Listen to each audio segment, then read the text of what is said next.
A sua Bíblia na carta 1 Timóteo, capítulo 4. Nós vamos continuar nossa série Por Amor à Igreja do Deus Vivo. 1 Timóteo, capítulo 4. Hoje nós vamos olhar dos versículos 1 até o versículo 5. 1 Timóteo 4, versículo 1 a 5. Essa passagem está na página 927.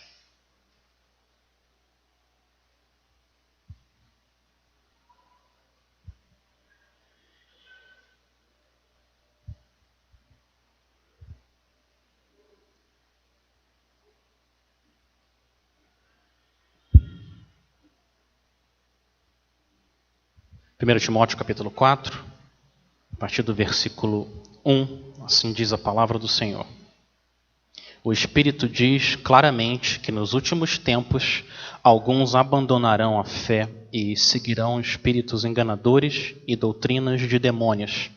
Tais ensinamentos vêm de homens hipócritas e mentirosos que têm a consciência cauterizada e proíbem o casamento e o consumo de alimentos que Deus criou para serem recebidos com ação de graças pelos que creem e conhecem a verdade. Pois tudo o que Deus criou é bom e nada deve ser rejeitado, se for recebido com ação de graças, pois é santificado pela palavra de Deus e pela oração. Vamos orar mais uma vez? Pai, o Senhor é um Deus bom, o Senhor é o Criador de toda a terra, e o Senhor nos criou para a gente honrar o Teu nome, Pai. Aqui nessa vida, nesse mundo, a gente quer pedir por sabedoria, que o Teu Espírito ilumine os nossos olhos da fé, para que a gente possa discernir o que é a verdade, como a gente deve viver aqui nesse mundo, Pai. Nos ajuda, Pai. Usa a Tua palavra, santifica o Teu povo através da Tua palavra. A gente pede isso para a Tua própria glória, no nome do nosso Senhor Jesus. Amém. Amém. Eu quero começar com 3 afirmações que eu entendo todo cristão vai concordar. Afirmação número 1, Deus nos criou para a glória dele. Afirmação número 2, Deus nos criou com corpo. E afirmação número 3, Deus nos criou em um mundo físico. Deus nos criou para a glória dele, Deus nos criou com o corpo e Deus nos criou em um mundo físico. Se essas afirmações são verdades, e a gente vê elas na Bíblia e sabe por experiência própria, então a gente pode juntar essas 3 afirmações em uma única frase e dizer que Deus quer ser glorificado através do meu corpo nesse mundo. Existe uma forma da gente usar o nosso corpo nesse mundo físico de uma forma que Deus olha para o que a gente está fazendo e Deus se agrada. E Deus diz, meu filho, minha filha, eu estou sendo glorificado através de você. E Deus sorri com o que você está fazendo com o seu corpo e como você se relaciona com a criação. Eu não estou dizendo que é possível nós praticarmos atos perfeitamente puros. Isso não é possível. Infelizmente, a impureza ainda habita na nossa alma, circula no nosso homem interior e afeta as coisas que a gente faz, afeta todas as nossas obras. Mas o desejo do cristão é, com todas as limitações e pecados, se relacionar com a criação de uma maneira que honre o Criador dele. Esse é o nosso desejo como filhos de Deus. Esse assunto de como a gente se relaciona com a criação e honra o nosso Senhor é um assunto inescapável, mas muito difícil. Não é um assunto fácil. Como exatamente a gente faz isso? Vamos fazer um teste. Um teste aqui para você. O que é mais santo? Um prato de alface ou uma costela de porco? O que é mais santo? Café ou suco de laranja? O que é mais santo? Você ser solteiro ou você ser casado? Qual dessas duas opções é a opção mais santa? É possível você comer um hambúrguer com uma limonada gelada para a glória de Deus? É possível você fazer isso? E se o hambúrguer tiver ketchup? E se tiver ovo? E se tiver bacon? E se ao invés de comer um hambúrguer, eu comer 2 hambúrgueres? E se eu comer 3? Depende. Depende de quê? Depende do tamanho do hambúrguer? Depende do tamanho da minha fome? Depende de quantos hambúrgueres estão disponíveis e a quantidade de gente que tem para comer? Quais são os critérios que eu uso para saber como que eu lido com a criação de uma maneira que honra o meu Criador? Essas perguntas são muito importantes. São perguntas práticas, porque Deus nos colocou nesse mundo com um corpo para trazer glória ao nome dele. Mas como exatamente a gente faz isso? Uma coisa que a gente não precisa, e que muita gente vai nessa direção, é criar uma lista no estilo fariseu para saber o que a gente pode fazer e o que a gente não pode fazer. Isso não vai ajudar a gente, isso é perigoso. Mas a gente não está jogado no vazio. Nós precisamos de princípios bíblicos para saber como que a gente lida com o nosso corpo e com a criação de uma maneira que honra ao Senhor e nos leve, nos direcione para o nosso Salvador, que deu a vida no nosso lugar. Tudo bem, o pano de fundo dessa passagem, 1 Timóteo 4, o pano de fundo são os falsos mestres e os falsos ensinos que eles estão propagando na preciosa, bendita Igreja do Senhor. Esse é o pano de fundo, mas na frente, o assunto principal é a santidade.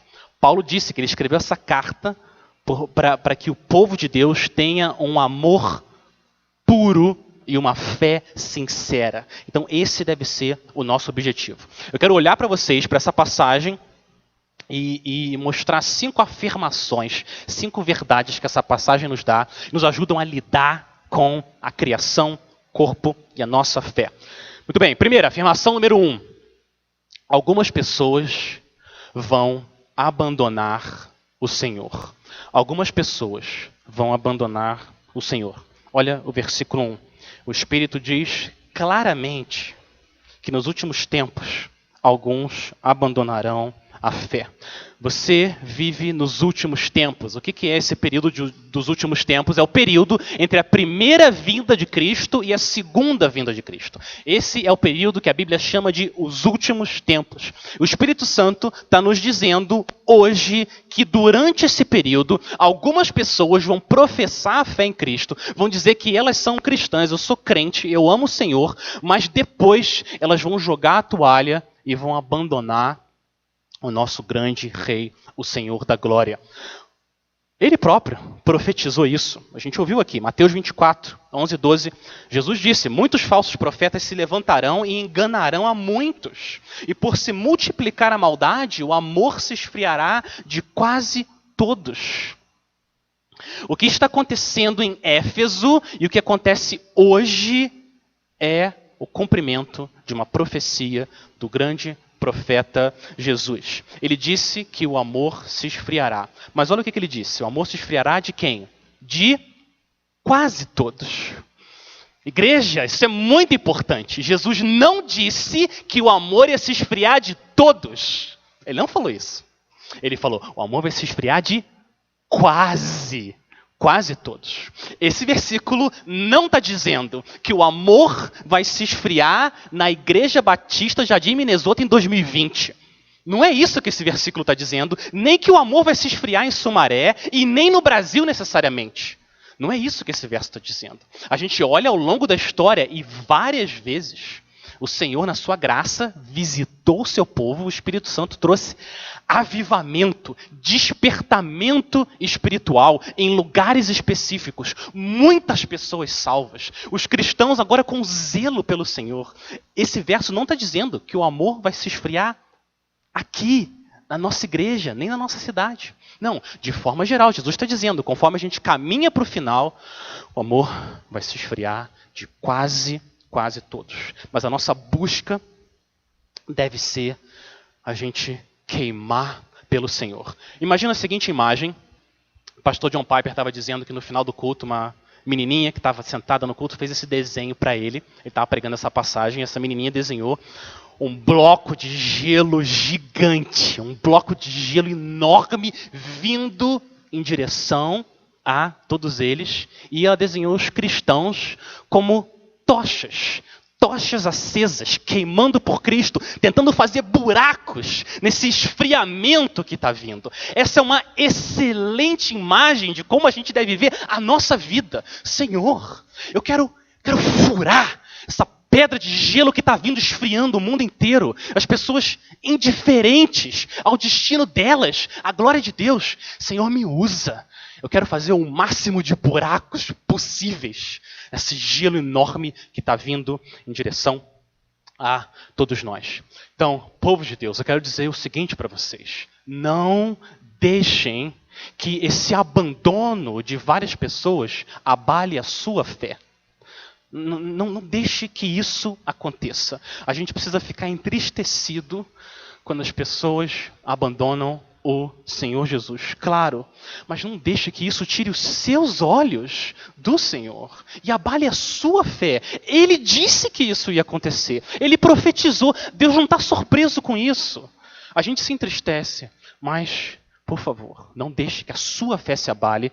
Eu estou falando aqui para todo mundo, mas principalmente eu quero reforçar isso para aqueles que vieram a Cristo recentemente, os recém-convertidos, que são os que mais sofrem quando alguém abandona o Senhor. Eles ficam na dúvida, e agora? Você se agarra no seu Senhor porque Ele está se agarrando em você. Ele prometeu fazer isso. Agora a pergunta é, por quê? Por que as pessoas acabam abandonando um Senhor que é tão bom? Só Ele tem as palavras de vida eterna. Como é que as pessoas podem abandonar esse Senhor? Aí vem a nossa segunda afirmação, na continuação do versículo 1. Afirmação número 2 é: alguns abandonam a fé porque ouvem as palavras da serpente, ao invés de ouvirem a palavra de Deus. Eles ouvem as palavras da serpente, ao invés de ouvirem as palavras de Deus. Olha a segunda parte do versículo 1. O versículo 1 começa dizendo: o Espírito diz claramente que nos últimos tempos alguns abandonarão a fé e seguirão espíritos enganadores e doutrinas de demônio. Eles abandonam a fé seguindo espíritos enganadores e doutrinas de demônios. Os demônios existem. A gente não pode ver eles, mas eles existem.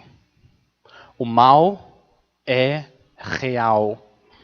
A gente nunca deve subestimar as forças espirituais desse mundo tenebroso, das trevas. Elas existem e elas causam um estrago enorme nesse mundo. A serpente tem um exército poderoso que age nesse mundo físico, nas nossas vidas, nas nossas igrejas, para causar destruição. E a pior destruição que eles causam é a destruição espiritual. Esses espíritos enganadores, eles enganam as pessoas com doutrinas falsas e cegam elas, para que elas não vejam a beleza de Cristo.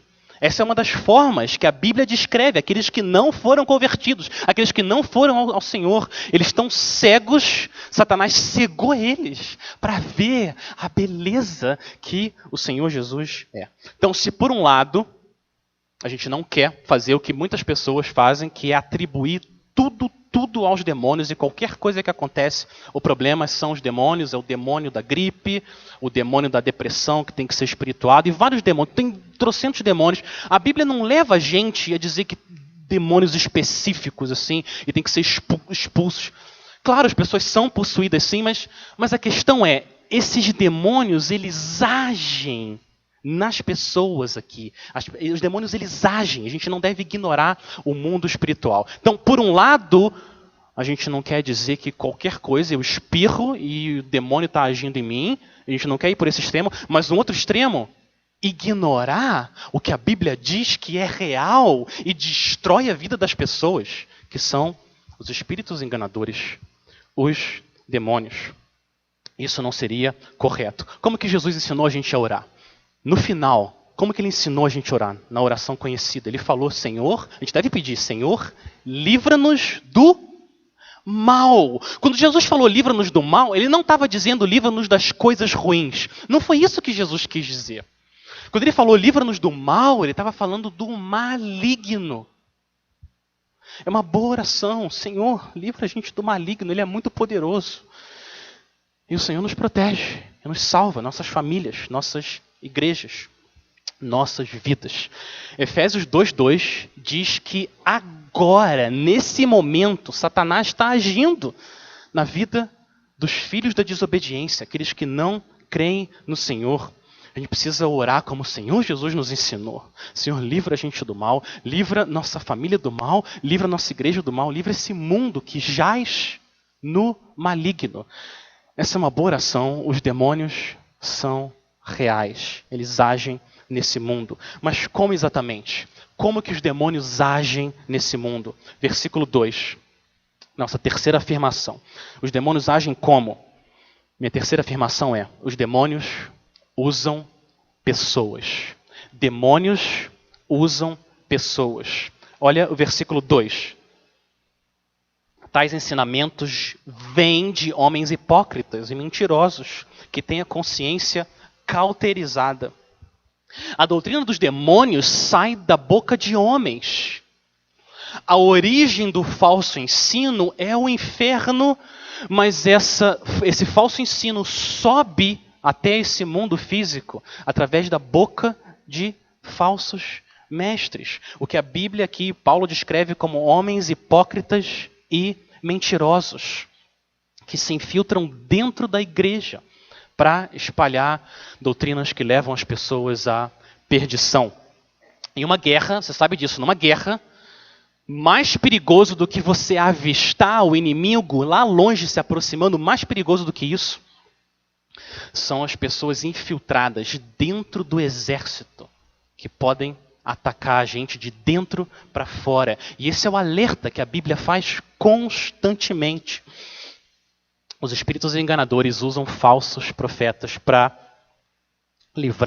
afastar as pessoas do Senhor Jesus. E vocês sabem, os falsos profetas não vêm com um tridente vermelho na mão, chifres na cabeça, avisando: eu estou vindo para destruir, eu não creio em nada que vocês estão falando, mas eu vou entrar aqui e eu vou destruir. Os falsos mestres não agem assim. Eles professam fé, eles dizem que são crentes, dizem que amam o Senhor, mas eles podem ser reconhecidos, como Paulo diz, pela hipocrisia e pela mentira. E claro que a gente não tem que sair desconfiando de todo mundo, mas se a gente percebe que o que a pessoa professa não está de acordo com a verdade do Senhor, o Evangelho da Graça, e a vida dela nega quem ela diz que confia, a vida dela nega a falta de santidade, nega que ela diz que ama o Senhor, então nosso papel, junto com Paulo, Timóteo, é proteger a igreja do Senhor de ensinos que podem destruir a noiva do Senhor Jesus. Olha como Paulo descreve essas pessoas. Diz que essas pessoas têm a consciência cauterizada. A consciência é um presente do Senhor. O Senhor deu a consciência para todo mundo. Você nasce com uma consciência. A consciência é um presente do Senhor. O que é a consciência? Consciência é esse guardião moral dentro de nós que nos defende ou nos acusa quando a gente faz alguma coisa errada. Ele espeta a nossa alma. A gente sabe que tem alguma coisa errada. Eu não devia ter respondido daquela maneira. Eu não devia ter falado daquele jeito. O que eu falei, eu sei que não foi verdade. E a consciência incomoda a gente lá dentro. Tem alguma coisa errada, a gente sabe disso. Quando o Espírito Santo, sua graça, age em nós, a gente quer fazer alguma coisa para limpar a nossa consciência. É ou não é? A gente age dessa forma. Deus criou a gente assim. Mas o que é assustador que essa passagem mostra é que é possível a gente chegar num estado de consciência cauterizada. O que é cauterizar? Cauterizar é você queimar uma parte. Não é isso que é cauterizar. E quando você faz isso, aquela parte perde a sensibilidade. Então a função da consciência que é estar sensível e nos defender e nos acusar, uma consciência que é cauterizada, ela perdeu a função dela. Ela perdeu o propósito dela. A pessoa não fica mais escandalizada e não sente mais a dor que é pecar contra o Senhor. Isso é comum e todos nós temos que lutar contra esse perigo. Uma pessoa que vê violência o tempo todo, violência, sangue, morte, depois de um tempo, aquilo para de chocar ela. Fica quase que algo normal.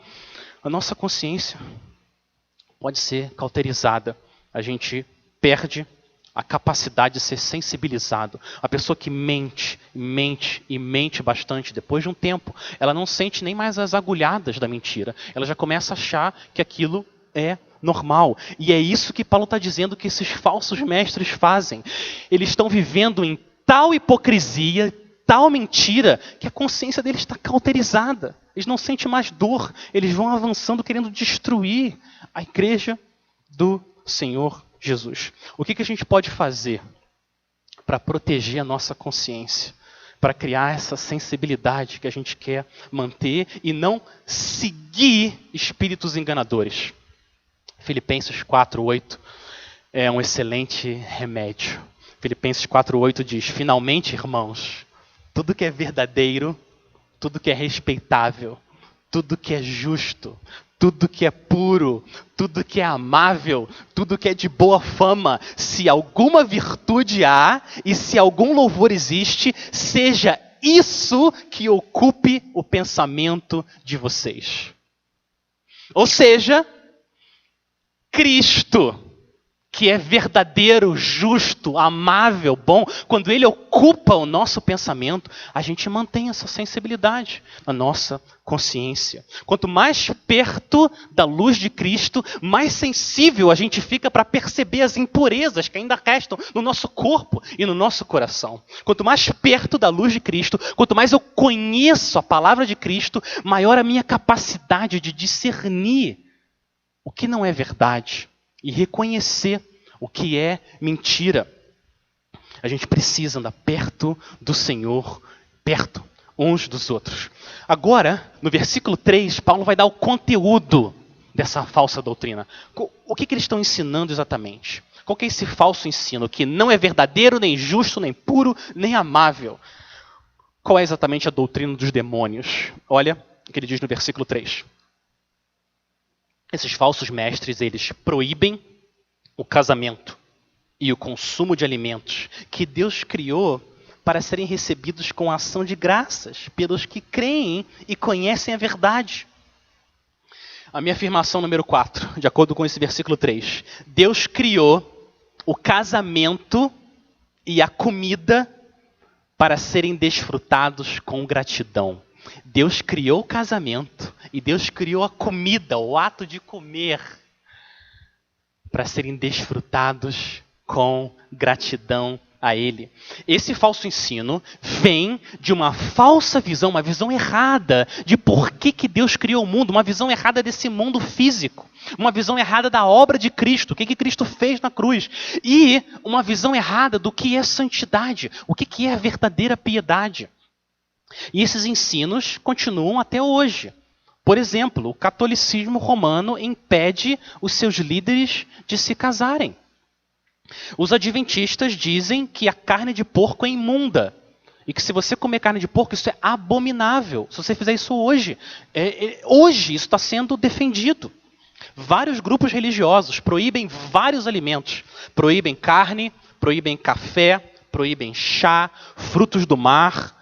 Esse falso ensino continua, não parou em Éfeso, até hoje.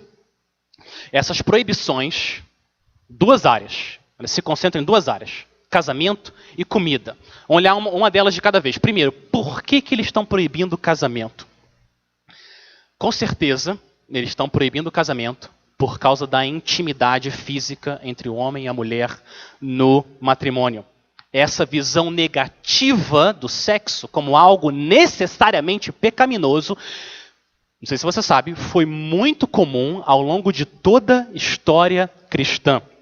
O pastor Kent Hughes, ele diz que até Agostinho, muitas vezes, Agostinho recomendava os casais com problema a se absterem por muito e muito tempo. Alguns líderes da igreja, ouve isso, alguns líderes da igreja tinham uma visão tão negativa da intimidade física que eles diziam que era melhor a raça humana acabar do que os casais se envolverem e terem intimidade física. Olha o ponto que a igreja chegou, um desvio do ensino da Bíblia.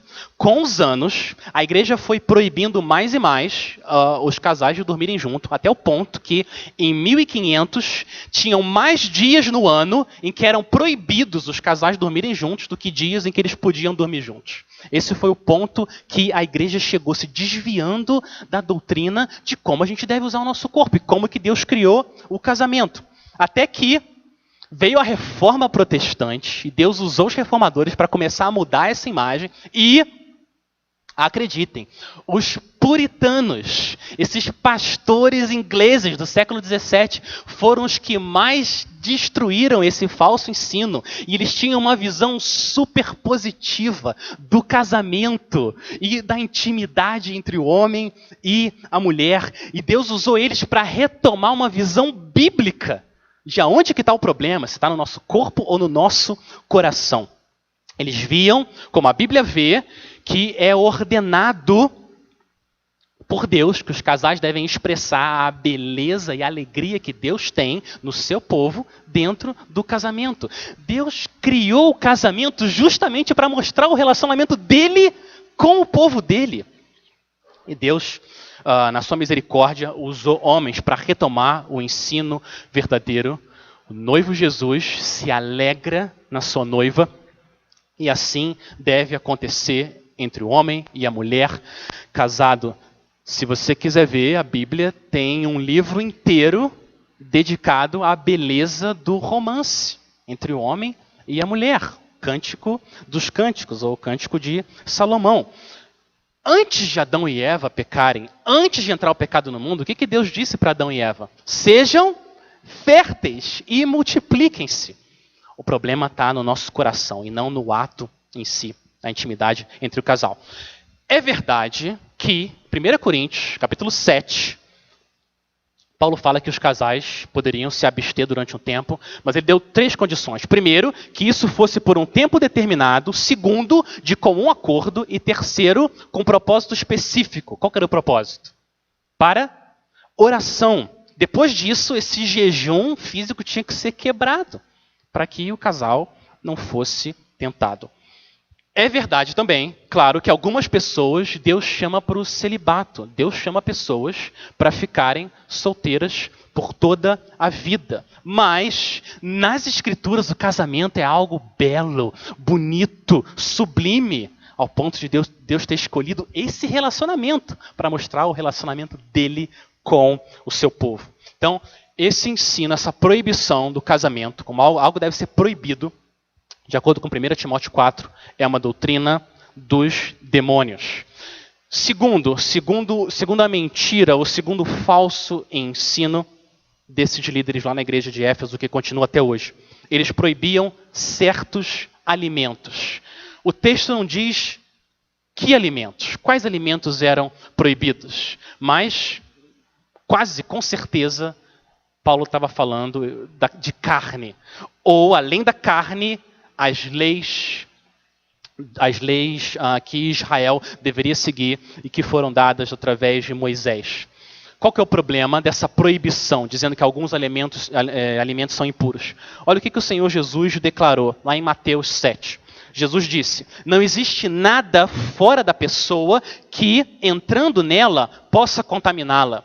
Mas o que sai da pessoa é o que a contamina. Não compreendem que tudo que está fora da pessoa, entrando nela, não a pode contaminar. Porque não entra no coração dela, mas no estômago e depois é eliminado. E assim, Jesus considerou puros todos os alimentos. Jesus considerou puros todos os alimentos. Em Atos 10, você lembra a visão que Deus deu para Pedro? Pedro viu o céu aberto, o céu se abrindo, um lençol descendo com todos os tipos de animais e aves. A visão que Deus deu para Pedro. Pedro, judeu, segue a lei de Moisés. Deus disse, Pedro, levante-se, mata e come. O que Pedro disse? Senhor, de modo nenhum, porque nunca comi nada que fosse impuro ou imundo. O que Deus disse? Pela segunda vez, não considere impuro aquilo que Deus purificou.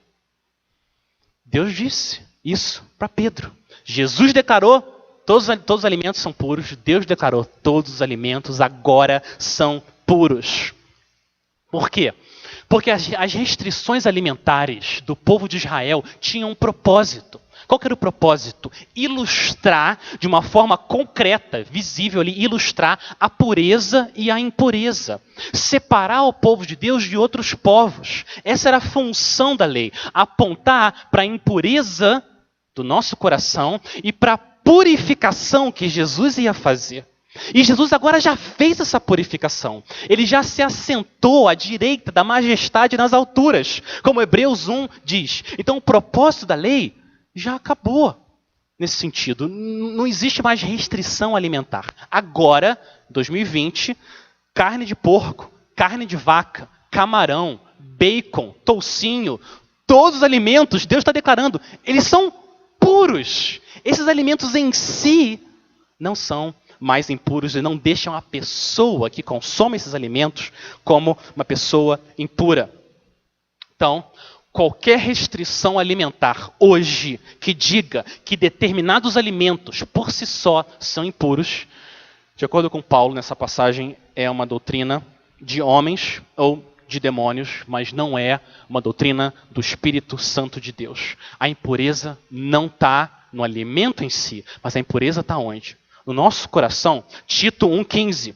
Todas as coisas são puras para os puros, mas para os impuros e descrentes, nada é puro. Então, se você está purificado em Cristo, todos os alimentos são considerados pelo Senhor como puros. Essa verdade não nega o valor do jejum, da disciplina espiritual, de você se abster de alimento para ajudar você na sua vida de oração. Essa doutrina não nega isso. E também não nega que tem alimentos que em excesso fazem mal. E se você come muito sal, isso faz mal. E se você come muito açúcar, isso faz mal. Mas não é isso que essa doutrina está dizendo. O que ela está dizendo é que alguém considerar um alimento por si só impuro, isso não vem do Senhor. Por quê? Porque Deus é bom e a criação é boa, como a gente vai ver. E Deus quer que a gente desfrute de tudo que Ele criou para a glória dEle. De novo, buscar satisfação e refúgio na comida, ao invés de em Cristo, isso é pecado, não é? Se eu estou triste e eu vou descontar minha tristeza num pote de sorvete, ou vou comer uma barra de chocolate para ver se eu me sinto melhor, isso é tolice, isso é pecado, isso não é sábio. Só o Senhor Jesus, só Ele é a minha fortaleza, meu refúgio, meu abrigo. Sorvete e chocolate não vão resolver o meu problema. Isso é pecado, mas isso é muito diferente de dizer que Deus está proibindo hoje certos alimentos porque vão deixar você, o seu coração impuro e afastar você do Senhor. O nosso Salvador purificou tudo. A pergunta é, por que então tantas pessoas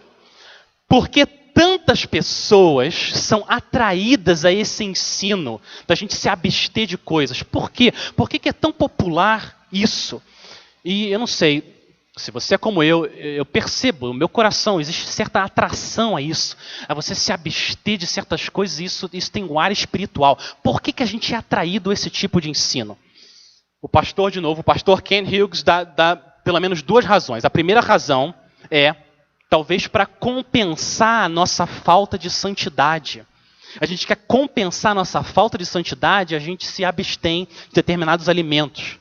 É muito mais difícil abandonar o egoísmo, ou abandonar a ganância, ou abandonar a fofoca, do que abandonar a carne de porco. É bem mais difícil. Então, para compensar a nossa falta de santidade, a gente cria determinadas regras e Assim, a gente se sente melhor.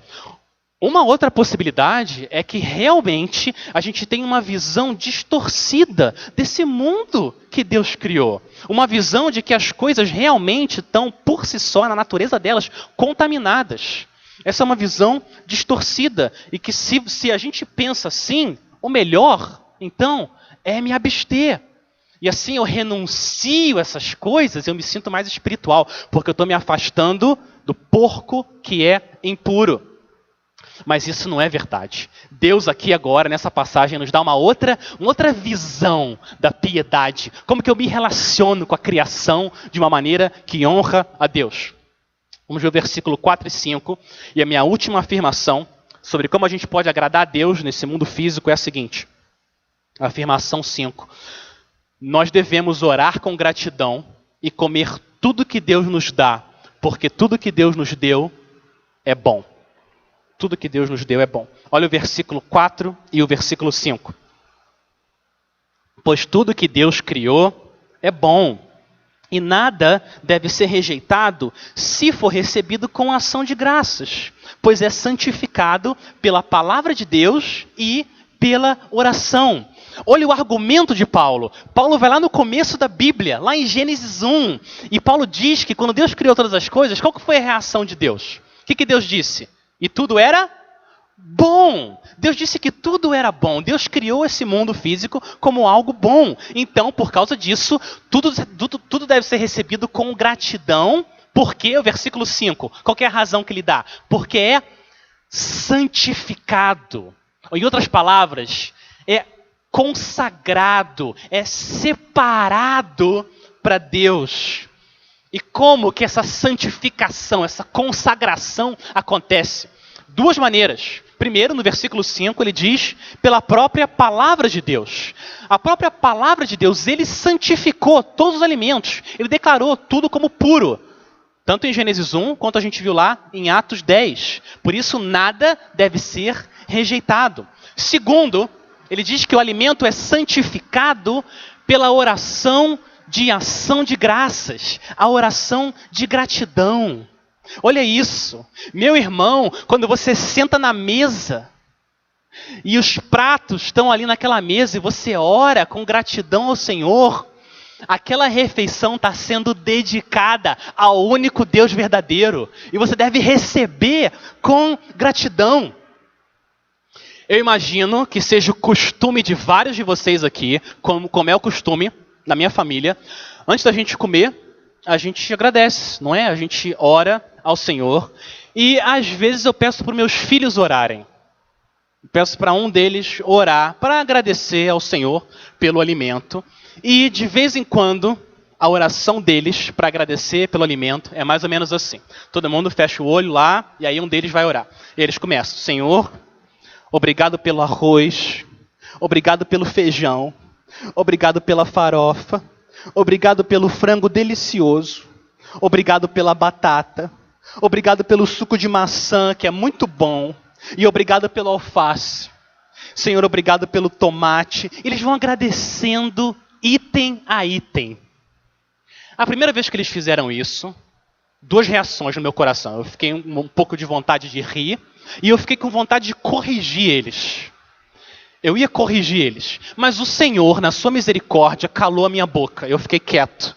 E passam uns dias, de novo, pode você orar agora? E de novo eles vão começar a orar, todo mundo fecha o olho. Senhor, obrigado pelo arroz, obrigado pelo feijão, obrigado por esse bife muito gostoso, obrigado. E eles vão descrevendo tudo, agradecendo, agradecendo, agradecendo. E o Senhor, na sua misericórdia, me mostrou que eles não precisam de correção. Eles não estão errados.